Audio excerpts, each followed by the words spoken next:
So, hi, everybody. I'm never sure when the Zoom link is going to connect into YouTube Live. So, welcome. It's good to have you here. It's good to be with you. And I want to start today by introducing Mary Pat. I don't know if do you call yourself Mary Pat still? That's what I called you. Mostly, yeah. Yeah, okay, great. Patricia, but But there are people that, a lot of us, like myself, we started a long time ago doing what we thought would provide something for human beings. And along the way, for me, there were people that stood out, people that stayed in my consciousness, stayed in my mind. So when 7 of us got together to collaborate on CreateAWorld, something magical started to happen. Our interest in our invitations to sit around the table with someone, with you all eavesdropping, was to get back to the beauty of everyday life, both in its struggles and its wonderment. So one of the magical things that happened that still is we're all like, wow, look at that, is people from our past that had made a difference, that we felt made a difference and made a difference for us, started popping up. And it has been years. I mean, it has probably been almost 30 plus to 40 years since Mary Patton and I have even been in a conversation.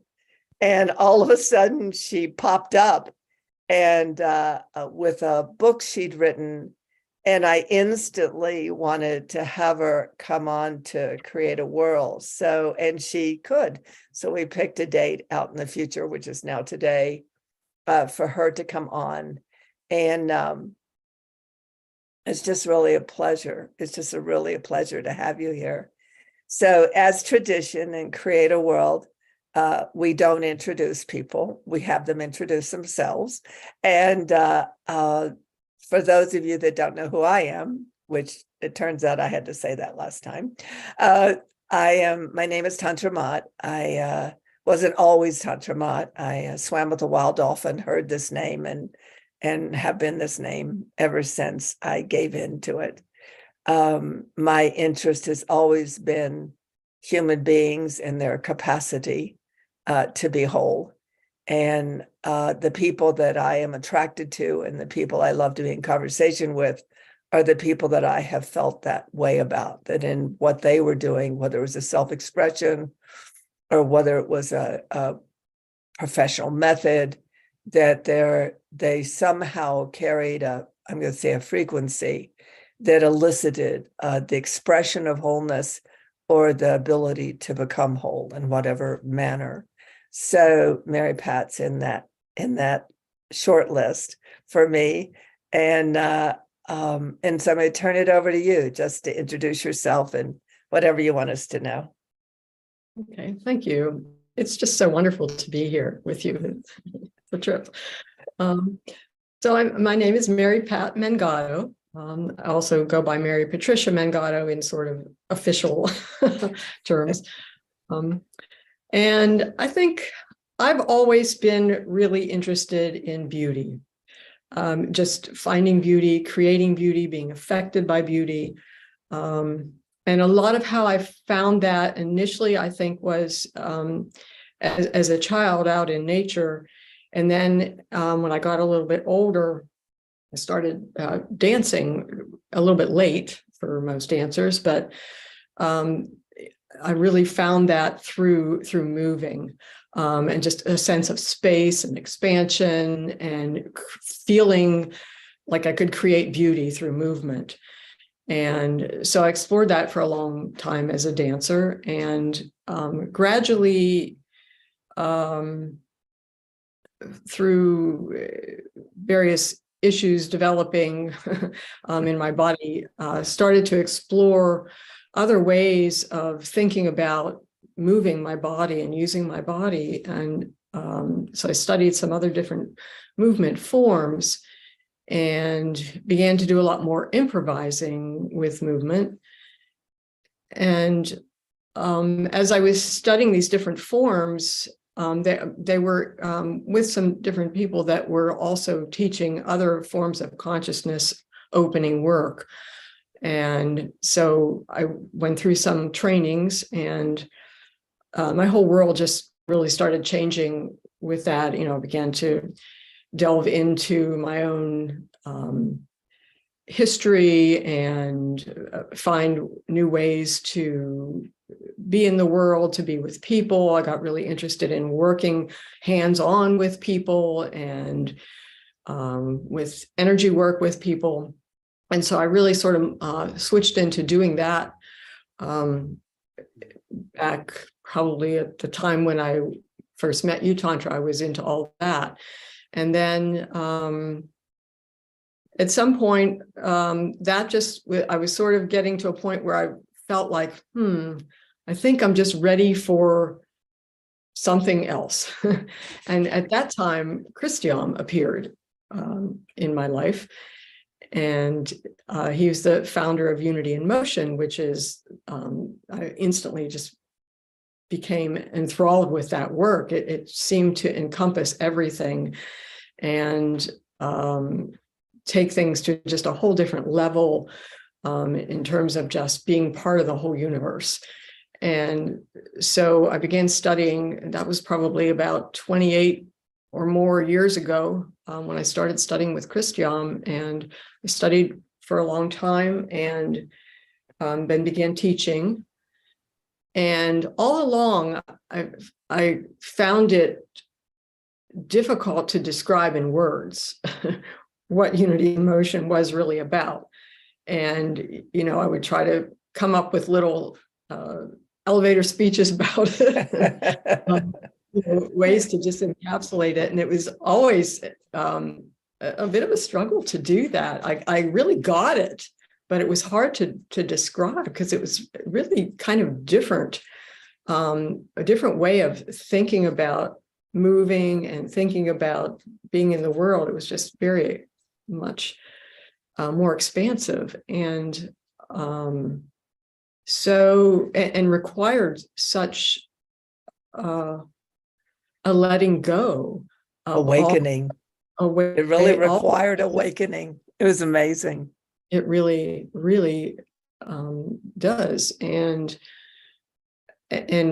life just gets so much brighter and more beautiful and easier when you're really in it and in the practice. So it's very creative in terms of allowing creativity to flow through. It just opens everything up. So anyway, I was still continued to do body and energy work with people as well as teach the movement work. And at one point, a colleague of mine, who you also know, Janet Seltman, we still work together. And we were doing a session one day, and she just got this image of, I was going to be writing a book about Unity in Motion and somehow connecting it with nature. And it was like, oh yeah, I am. Never thought of it before that, but in that moment, it was like, yes, that's definitely what I'm going to do. So, and do it with my husband, who's a photographer, and Larry. And so he was all up for it. So we just decided to get started. And it turned out that we were able to immediately the universe started providing, opportunities for travel and a writing workshop that we went out to, and because I really wasn't a writer, but that got me started. And I did a little more study with the teachers from Colton House there and in Arizona, and then just began delving into it. And this was this was in 2019, so a little before COVID all hit. I was really getting going on it. And then it turned out to be a great project during COVID. And And so I was just writing whatever came and learning how to write. And I wrote a lot of words trying to describe unity in motion, and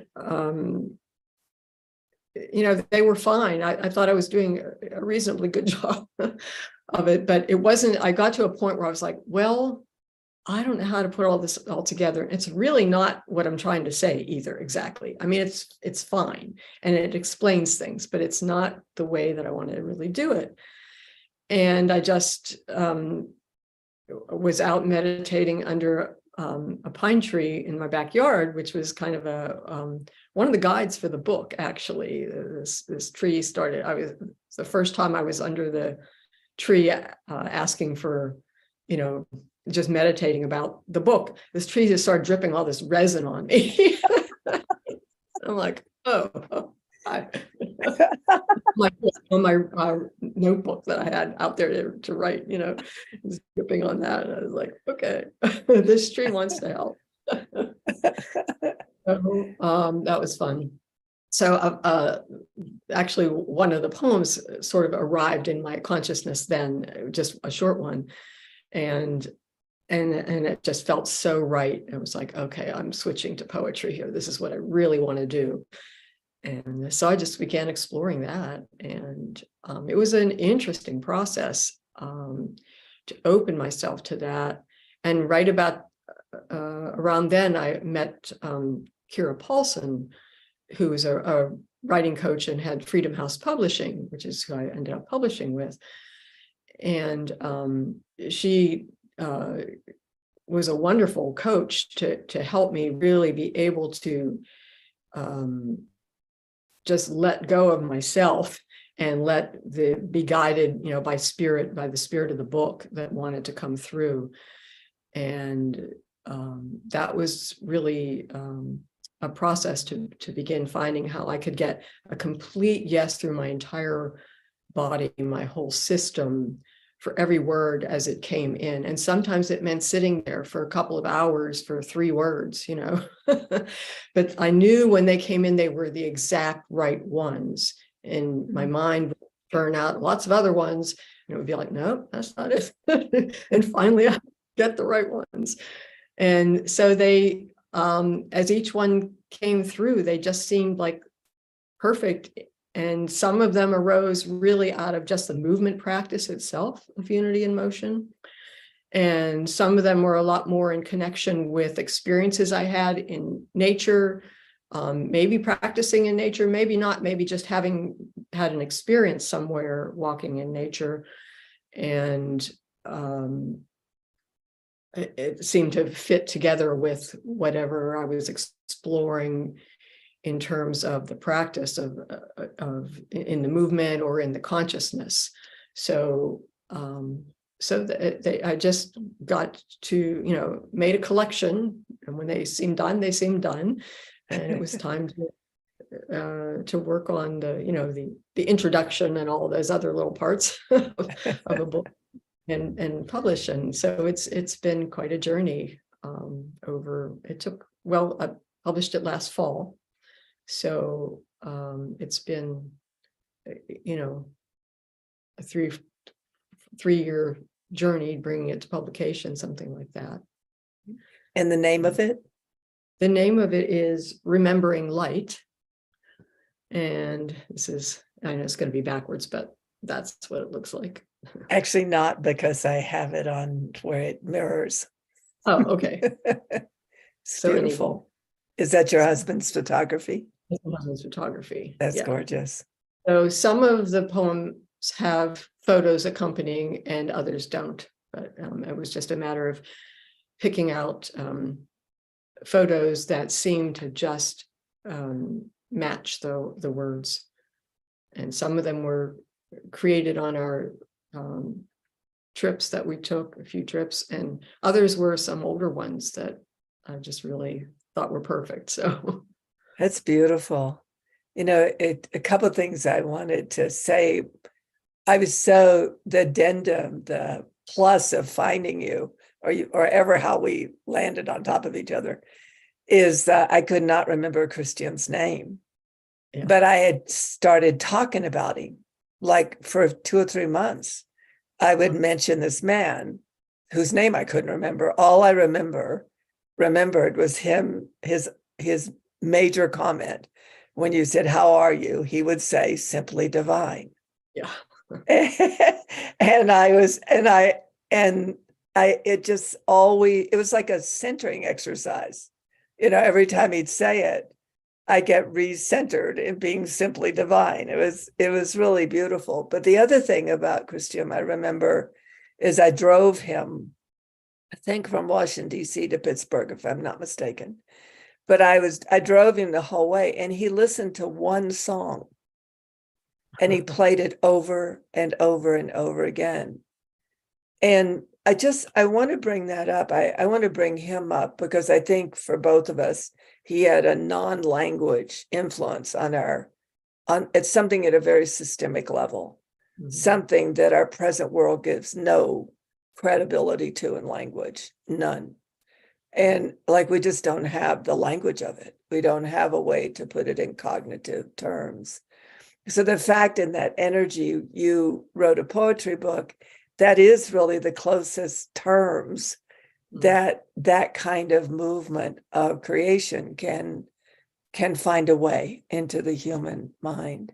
Well, that's one thing I wanted to share. And the other one is 3 years ago, which I find this very interesting because I do these things called prophetics every year. I do 110, now 111. I do them in a row, over the beginning of every year. It helps me get language. It's like sitting under your pine tree. Being in the music of the human soul begins to give me articulation, particularly themes of what the human psyche is going to be going through for the year. So 3 years ago, it was a 3-year, you could see something opening in consciousness over those 3 years that in the first year caught me unexpectedly, because it's the only time I literally channel. I don't understand what's being said. For me, it's the person's direct link with creation. It's not my business. So it's a little bit like hearing music, or poetry. But the first year, which would have been 2020, there was this pressure on I'm going to call it the collective consciousness of humanity, to stop doing art and to start being artful. And so every time I'd have an artist or I'd have a writer in front of me, unbeknownst to me, by the way, the channel message would be, let creation move through you. Just let it move through you. You step out of the doing of it. Step out of the interface between people, what people want you to do, what people expect of you. Just be in the artfulness of your expression of creation. That was the first year. The second year, it combined with a very simple statement, which was not that cognitively apparent, let's just say that, which was a question, which is, what is your emotional palette? What is your emotional palette? Again, moving in the psyche of humanity, what's the emotional art you are? And what is your emotional art? And then this year, by then I had already begun to see this conflict, good conflict, I think, just conflict between being doers and being beers. In other words, being the expression of life versus basically the to-do list, or what I call the survival to-do list. But this year, when I came into it, the prophetics, I had known about 2023 for 42 years. 42. I found an old cassette tape where I'd actually talked about 2023. Actually, a client sent it to me. And what I'd said is, this is a Renaissance year. This is I'll be one of the fastest. 2023 through 2026 is one of the fastest Renaissance known to humankind. That was the prediction, basically. That was the prediction. So then when I came into the prophetics this year, I was really startled, because the difference between our sense of personality and really heavily survival oriented, frankly, how do I get through the day? That kind of thing. And the consciousness were so different. The consciousness was paradise. The consciousness was the expression of paradise. So I'm in shock through the entire 111 people, because it didn't fit with how the outer world was reflecting. It didn't. And yet you can't do 100. And for the first time ever, I had more people that didn't know me than did know me. And so you could see it was kind of in the psyche of humanity. It wasn't just people that had been working with me. So when I popped into you, there was this deep, profound kind of linkage that happened. One of the things in the prophetics this year was this sort of term came up which I started using, called shared soul frequency, which is not soulmates. It means that somehow the frequency has a tonality. It has a beauty to it. And whenever how I saw you, that was there, that same soul frequency that I don't know how to put into logical terms, that linkage was there. And I didn't really care what we talked about, frankly. I was glad we had a topic, because it's hard to sit here without one. Well, not necessarily, but you know what I mean. But it was mostly, wow, something is coming in from the ethers, something is coming in that is wordless, that is the movement of creation, that is unity in motion. Mm-hmm. And now I've been watching how it's like when the waves of the ocean come in and we've built things out into it that don't fit with it right. And so the waves start breaking everything up, but the waves are having a gale time. They're unfamiliar with the fact they're taking down our levees and, right, eating our beaches and, shifting our ports of call. So this was very momentous for me. I didn't want our time together to pass without giving it a certain credibility, because it's not something we usually use for credibility. We use fame or money or prestige or social acceptance. But this underpinning that I've watched you move with, I had no idea this much till this time together. But I always was familiar. I was always, what's the word I want? My system would shift to be with you in a manner it did not shift with other people. They were like sticks, no offense to people. They were more like sticks. But when I would be around you, mostly on the phone, actually, when I would hear you, I would notice that and I still remember it, I would come off the phone and say to Deb, wow, I'm back in motion again. That's what I'd say. And I hope she got some. I once said, wow, I hope she got something out of it, because I'm back in motion again, And then when you began to work with Christian and I began to chauffeur him around a bit, I knew in a way that it was ahead of our time. We weren't there yet. We just weren't there yet. And I think we're now beginning to be there now. I think we're in that movement now of creation. Over to you. Over to you. Yeah. Go ahead. I talked on top of you. There's a lot of movement happening, and a lot of the languaging that Christian has been using for years. I'm starting to see it pop up, here and there with other people speaking, and that people were just saying things in different ways than they didn't used to. And there's people talking about paradise now on Earth. And yes. So it's been really interesting to watch that happen. Increasingly in the last couple of years, especially, I've seen it. So, yeah, I also think, we're from the time I met you, and we both had our time before that, we're close to 40 years in. That's almost half a century. And I think one of the things that's so important about that for the younger people is that just don't stop. I mean, I think I can look back and reflect on my part in the equation, and I'm just so glad I did it. I'm so glad I did it because it's one of the elements that is now coming together like a cohesiveness of consciousness that's rising. It's quite remarkable, actually. So just want to turn it over to you. I would like you to talk to me about beauty. You know, my second name is Mott, and I think you knew me before I was Tantra Mott. Yes. And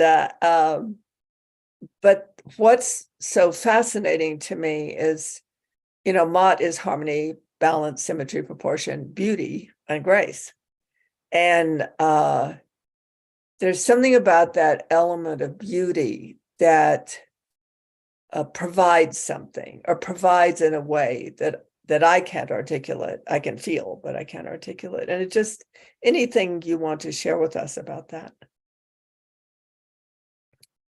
Well, for me, I think it's a recognition of something that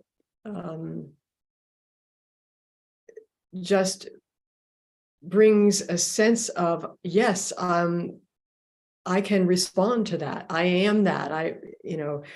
Yes, that's mirroring something that I want, or something that I feel, and so when I take a walk, like lately here in Pittsburgh, we've had these incredibly beautiful June-like summer days, the last couple of days this week. And the light, the clear blue skies, like New Mexico, Arizona skies, it's amazing for us. Wow. But the light is just glittering off every twig, and every new little spring leaf that's popping out all over, and all the flowering trees, and they're just shining. It's just glorious. When you go out there, it's incredible. And it's just like such a movement through to see that. It's just like being in total magical world. So for me, it's like when I see something that strikes me as really beautiful, it just touches my heart in such a way that I feel it all the way through me, and I just want to be in that, and Yes. I want to, and in the being in it, the feeling it in me, so that I can be beauty myself, not to be, a movie star kind of beauty, but Right. But to be beauty and to radiate that out has always, been, I just kind of go, oh, yes. Like it's funny. I remember so much as a child when my family home was pretty functional. Things were nice, and but they were functional too, and not fancy. And I'd go into a department store with my mother, into the housewares, and they'd have these gorgeous table settings. And I'd be like, oh, it's so beautiful. It's still for like beautiful china and tablecloths and things, but it was just like that really got to me. It's a kind of a funny thing, but just anything where there's this something that's outside in nature that's just incredible, or things that people have made, or dances that people have choreographed sometimes, that are just pure beauty. And it's like that's the in some ways that's like the solution to everything. I was about to say the same thing.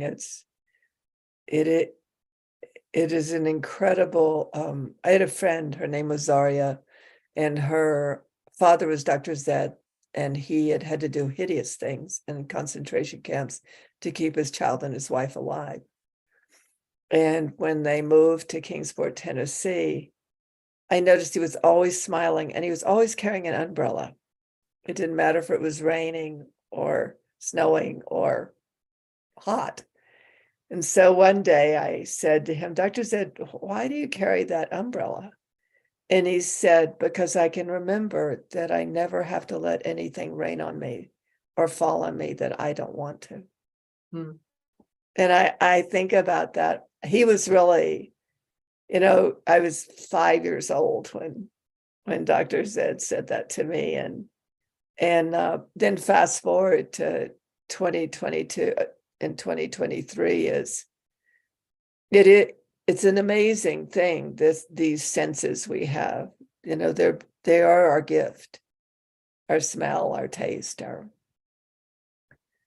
and I did notice a shift between last year and this year that less, especially COVID too, people aren't so willing to work as hard as they did.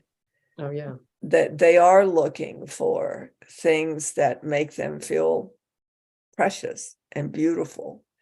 And I find it so interesting because that is the original nature of a human being. We're Right. beautiful sensory creatures Mhm. that came here to experience a beautiful sensory world. And I remember thinking, it's a term I use called the mother has a way, meaning the earth. And it's so fascinating. It's not true. There's definitely a lot of not so fun stuff going on. But in the delicacy of the human heart, there does seem to be a shift away from toiling on Yeah. behalf of something into Right. self-expression. Yeah. There does seem to be that. I see that a lot in the younger generation. My daughters are both, kind of going through that whole exploration of like, how can I, do this work thing in a way that fits, that allows me to be a life, have a life, be a person. Yes, I agree. My daughter she's 40, but she chose since she was 22 years old to live on $400 a week. And she has. Hmm. And only 2 years was she paid a lot more, and she saved it because she never paid herself more than $400. Not a week, a month, $400 a month. Hmm. Sorry, wrong term. And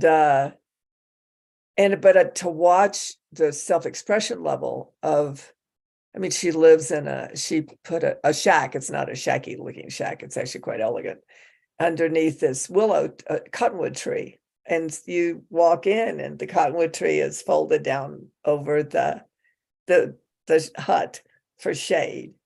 And just this ingeniousness of staying in touch with the quality of life itself.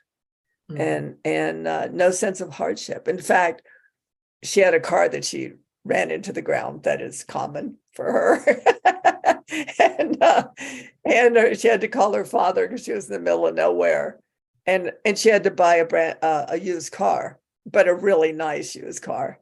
So I get a phone call all the way home with her sobbing about the newness of the car. And one of our things here, I live in New Mexico now, because very much like you, like if I turn my screen around, you'd see I'm artful. My bedroom is tiki red orange.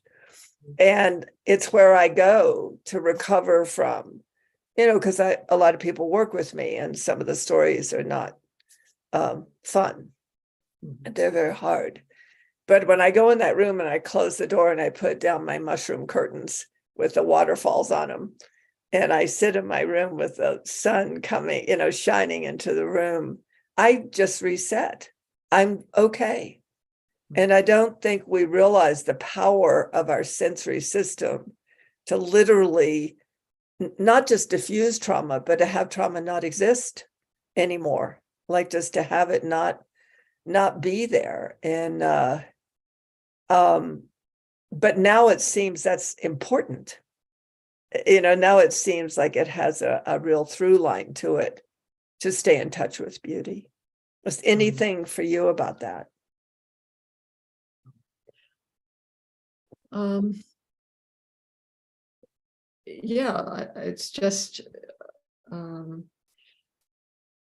I guess you could probably use love as another term for it, just, but that's, beauty is one aspect, I guess, of love, or it's one way of describing it. The experience of love is it's all, love is going to be beautiful, always. Well said. Would you read us some of your poetry? Oh, I'd be glad to. I actually I'd picked love up that. 10 of them. Oh, good. Then I'm totally ready. If there's time, I can do like a, sort of a progression. I'd Of, love that. No, I'd really love that. I think that we can't talk about beauty and love and then not poetically do it. Seems off. yeah. So, and kind of a, also a combination of some of the different types of, topics that each poem is. So the first one is called New. Sun pulse, gift of light, emergent hologram of radiance filling space, geometry of stars encountering the solar heart, filaments reaching the core essence of illumination. The eyes of my heart receive the gift, sharing it with Earth's beat. Join the rhythm of ground, expanding into cells, remembering their origin. Direct line, returning ancient dance. The ecstasy of life's connection, raising vision beyond horizon. Unseeable wave now carries light-encoded story of a new beginning.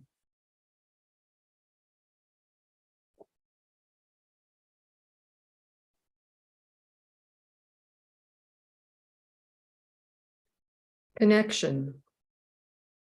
The tree moves through me, its trunk my center, its roots my foundation, its branches my movement. I stand in the circle of its reach, unfolding through the sap of its life.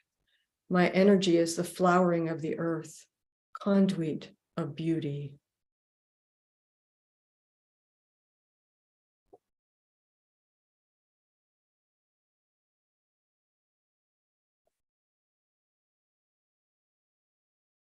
Physical light, ice of disconnect, points of light sharp frozen in space, eggshell delicate and strong. To crack would only make more shards, hold the pattern in confusion. No, touch gently and immerse it. Water turns and bends the light, washes through the open spaces, finds the flow to reconnect. Line to line becomes a circle, frames the whole, and moves the center in to out. In all directions, now a sphere gives form to life. 0 point, a cosmic moment. Space of stillness becomes real, form to form to form. The moment joins the points as every path appears, and I appear, eternal, timeless, present in the point of flow. All is equal weightless motion, life in fullness, always here, turning into what is now. The circle lives within me and expands into the all. Edges gone, one movement only, simultaneous connection. New earth rising to embrace light, moving in the joy of living, loving every moment here.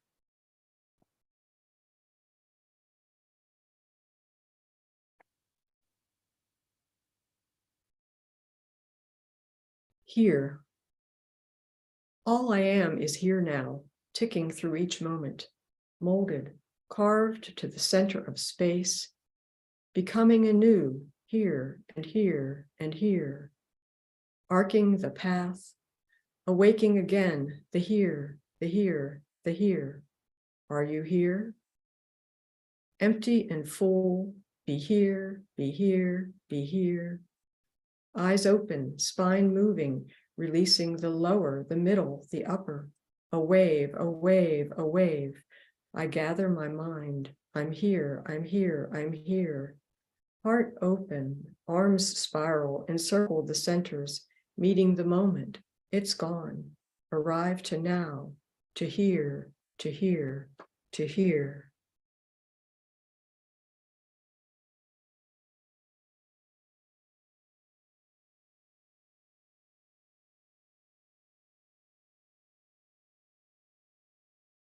Fountain. Spring ever present, full fountain. Raises and circles, full fountain. God's heart is my heart, full fountain. Lifts all to the crown, full fountain. Goes spiraling in, full fountain. Inner heart opens, full fountain. Is one with earth's heart, full fountain. Descends to arise, full fountain. Awakens the self, full fountain. Receiving the gift, full fountain. While sharing it back, full fountain. Return to the source, full fountain. That never runs dry, full fountain.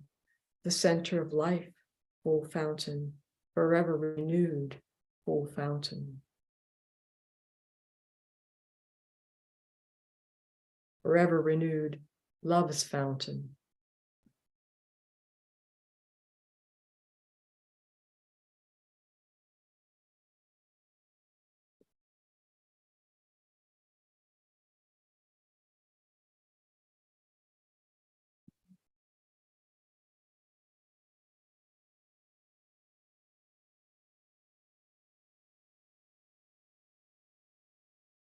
Answer. Will it be in love, you ask, reverberating my whole being awake? Love? The only reality there is, hidden in plain sight under words that deny it. Yet it lives, in pages still to be written, heard across eons, disguised, waiting to be discovered, where it always was, is. Yes, it will be in love. It is in love, living in the very form lit into being every step on the path as I view it. Illuminated in rays going deep to the core of life. The flower repeats and grows the seed, receives the light, love's form appearing. All is love, and love's reflection knows the words and speaks the answer, pulsing an infinite yes.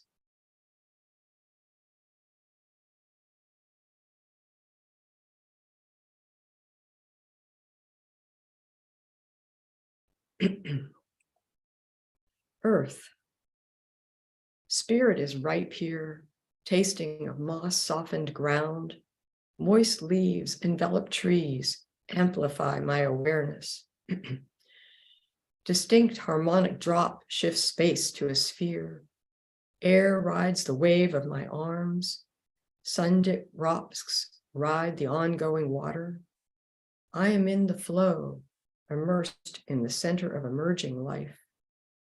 Trees bridge the distance, create the path of grounding this magic, inviting, uniting, exciting. The way is clear to find the center. The place of ease appears in moments. Two streams becoming one, sky and water, earth in me, sphere of Venus touched in hand. Focus shift. A wider lens sees all directions, shifts the balance, turns the sphere, shows the form of presence here. Stillness lives inside the tree. The moment life returns the circle, earth unfolds her next creation. Sun embraces earth to moon.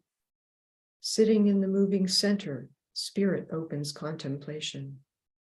Deity, the inner mountain, crowns the earth, enfolding splendor. Matches sources, dances, and the path keeps moving onward, follows one line in the pattern, where all lines make up the whole. Savor the fruit.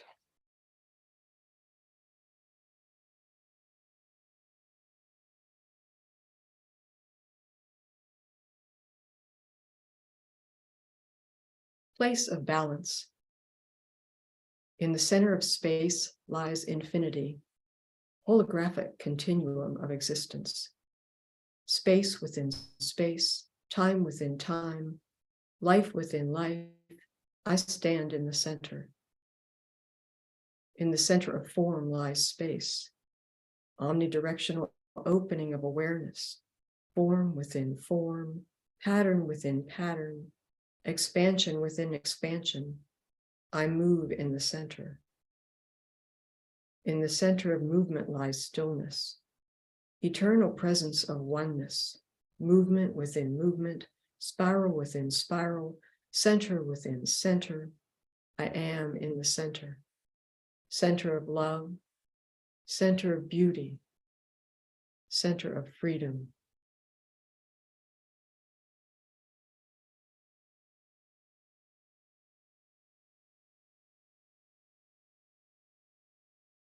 Fabric of life. Invisible threads crossing space, the lines connecting branch to branch. Carve the air, carve the tree. Ground beneath is close, runs deep. Deep to the mountain that holds this field. This tree holds me, limb to limb, umbrella seat. I watch the wind in weightless state, a balance that is free, free to the air, spinning the leaves, merry circles dancing the tree, defining orbits self-contained within the limitless universe. A crossing over seems unlikely. I am happy to stay here.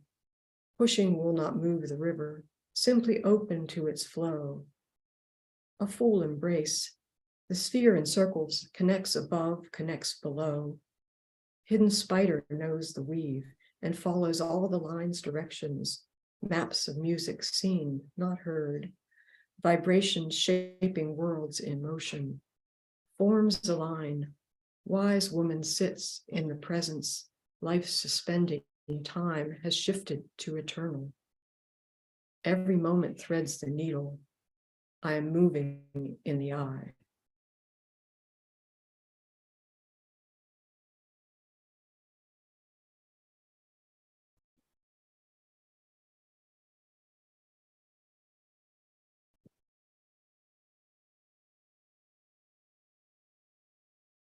And this is the last poem in the book. Dance. Light shines through every fiber, touched by unexpected magic.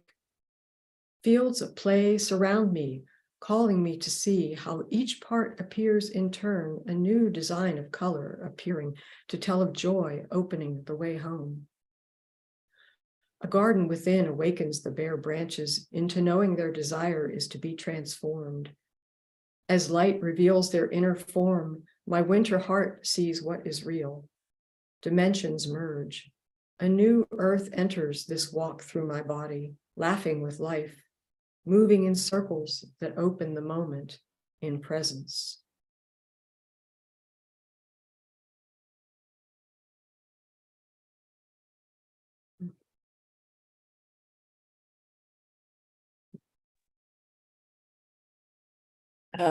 It's interesting. Oh, I doing what I do for a living, I live in language. I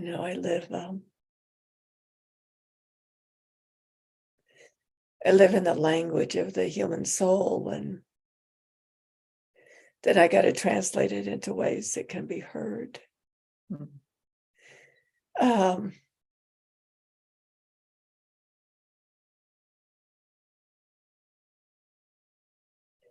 So for me, listening to those words was like a treasure trove, because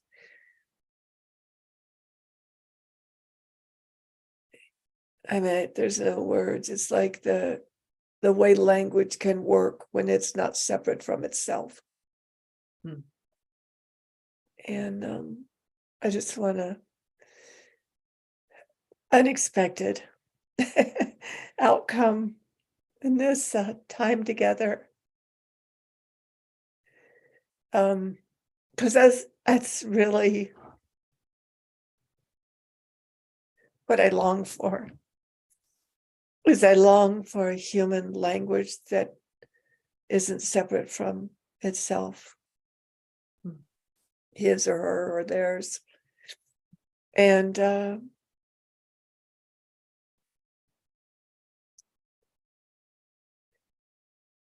it's fascinating personally for me to listen to them. And I mean, I'm sure for a lot of people listening, especially in the work in the field of Tantra Mutt, it would be like hearing the words of our experiences, brought to motion, brought into motion. And the other reason I'm teary is because I've really been struggling lately in a way there's no way to articulate. Because it seems like since the beginning of 2023, my mind is more there. And that kind of movement of, I don't know if we can even call it thought, a thoughtless thought, I guess you'd say. And it just doesn't want to leave there anymore. It doesn't want to leave there anymore. And I do truly perceive, if I can get it to words, that if human beings can just make it through this next piece, these next 3 years, if a human being really can find their beauty by feeling beautiful. I've got my daughter's dog when you were reading. He's a big puppy, a big white puppy with those little black ears, and he's a res dog. His mother probably, he probably ran and ate trash the first 6 months of his life.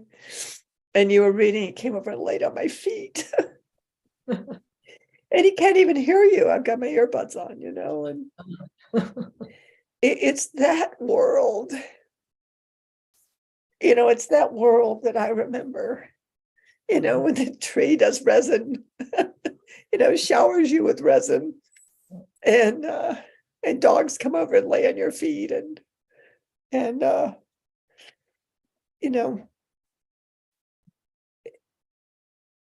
I did a spontaneous YouTube. I don't even know what I said, to be quite frankly.